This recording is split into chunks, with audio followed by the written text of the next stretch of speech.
We learned so much in our meeting with the builder, so today we're going to chat all about building a house on the property and what that might look like.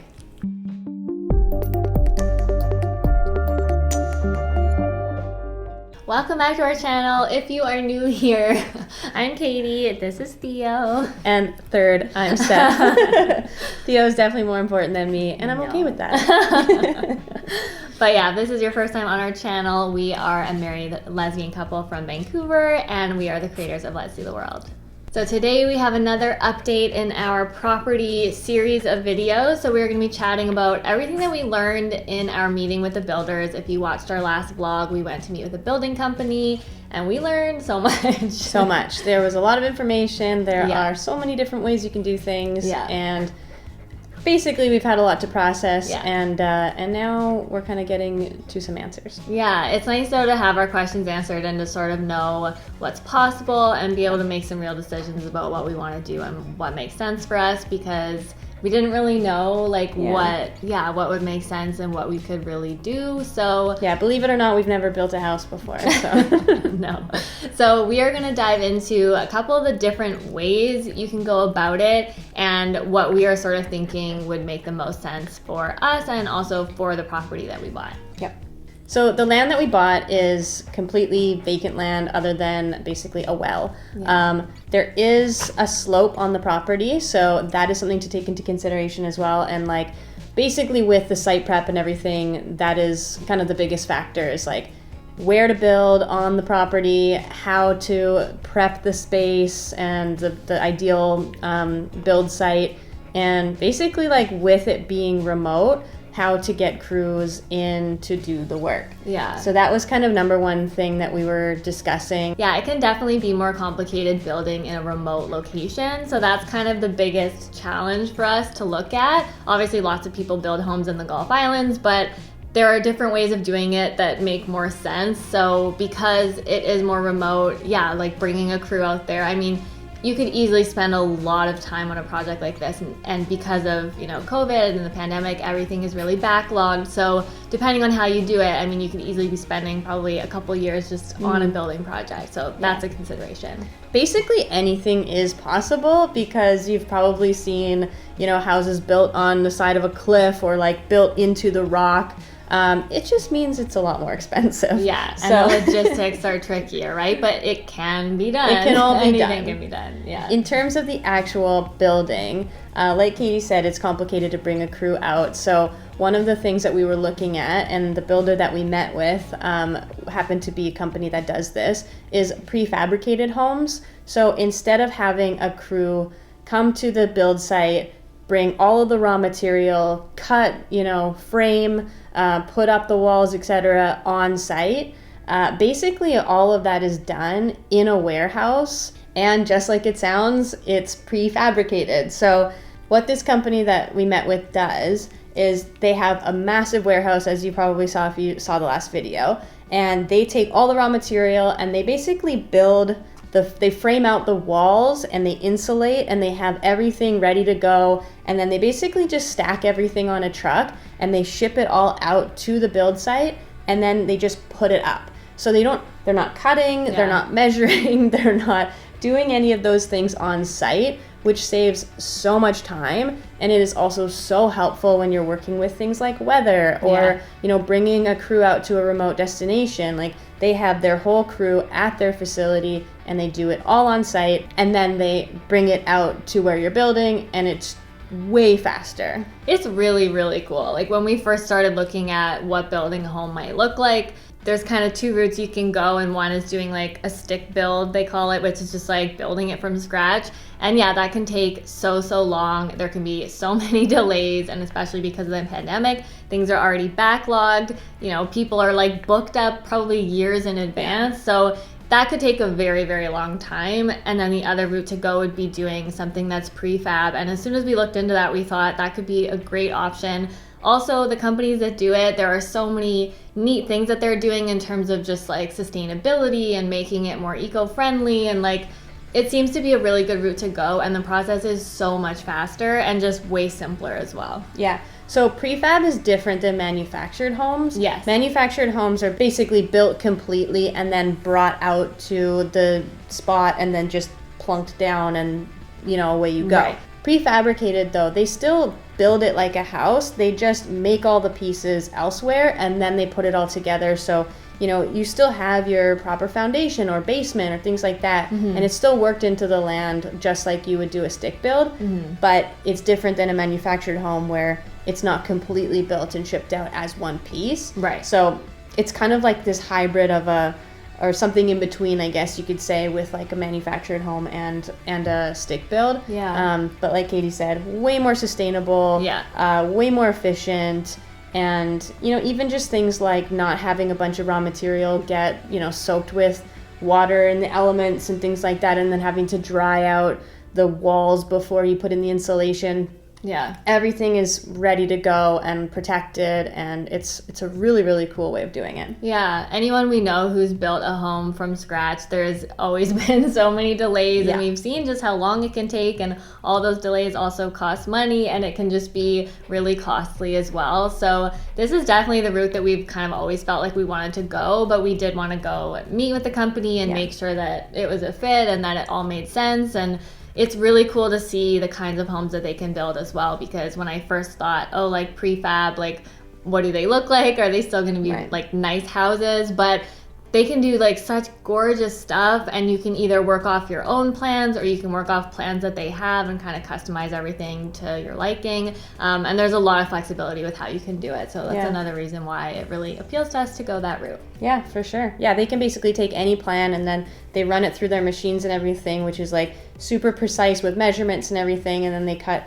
everything to exactly how your architect plans are, and then it's cool. It's really so cool. Yeah, so we really enjoyed our meeting. Like we said in our last video, if you watched it, the building company was actually working with the previous owners of the property, which is just a really funny coincidence. So they were familiar with the property, and we got to see the plans that the previous owners were working on, which was also really funny. So that gave us a good sense of kind of what makes sense on that property too. And we got a lot of information about just kind of what it would look like, what the process would look like, and how it all gets done. They basically can either pair you with a contractor, you can find your own contractor, you can be your own contractor, in terms of actually getting it all done, like getting the site prepped and everything like that. And then they actually put the house together, and then when it's time, they basically deliver it to you and just like put it up, which is so cool. Yeah, so they do all of the build stuff like that. Yeah. What they don't do is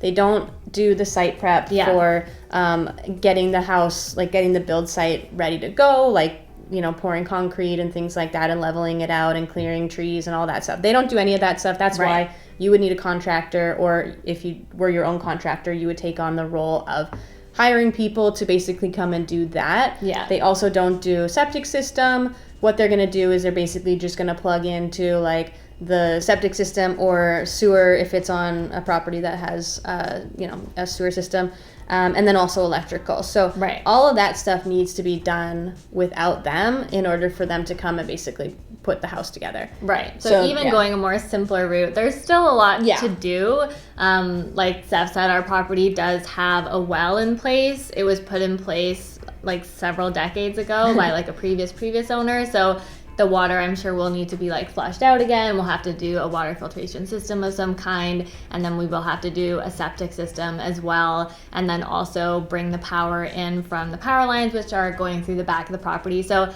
there are definitely a lot of steps that would need to happen before we could kind of get going on a build. And then because of the nature of the property and what it looks like and how it's sloped and everything, I'm sure there would be like some excavation that would need to happen to sort of prep the site. So there's definitely like a lot. It would be a big project, but I still think it would be an easier project than going the other route, which I do think would take probably years, and it would be really tricky to find builders because everyone is so booked up right now and like behind because of all the COVID delays. Yeah.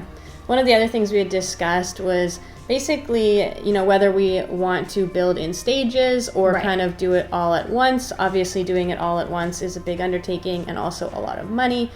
So we kind of thought maybe we can do things in stages. The property is big enough to have, things like a garage or like even an office in an auxiliary building. Right. And we kind of thought, well, maybe we start with something smaller and we can kind of use that first. But basically, the consensus was if you're going to have a crew go and excavate one portion of the property, you should probably just do the site prep basically for the everything. whole plan, because these are big machines that are coming in and like they're going to be ripping up like other portions of the land and stuff as they go in. So you don't want to have one thing set up and it's all nice and then you've got your landscaping and then I'm going to come in and do the rest of it and then just destroy it all. We've actually been there before with our house in Ontario where we had to dig up for the foundation, and it ended up completely destroying our yard and we had to do all of our landscaping again. So that's obviously just like a cost that you don't want to have multiple times.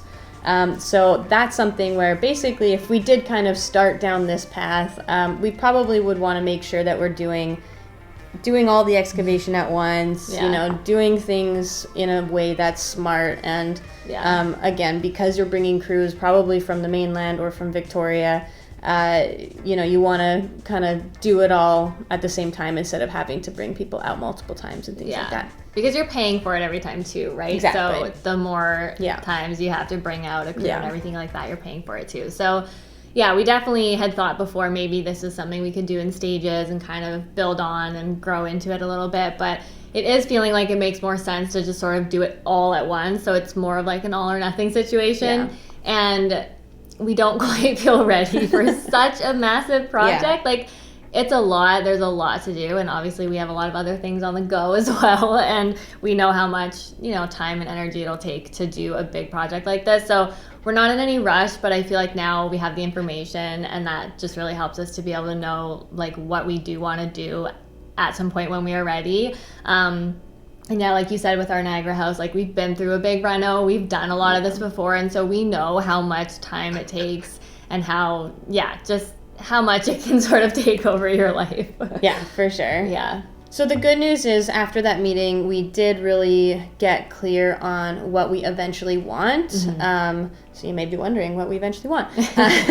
Basically, we do want to build a house that we can use and, have friends and family over and everything like that. So it doesn't need to be massive, but we want it to be big enough that it can be a nice escape from our place in the city, because we are planning on keeping our place in the city.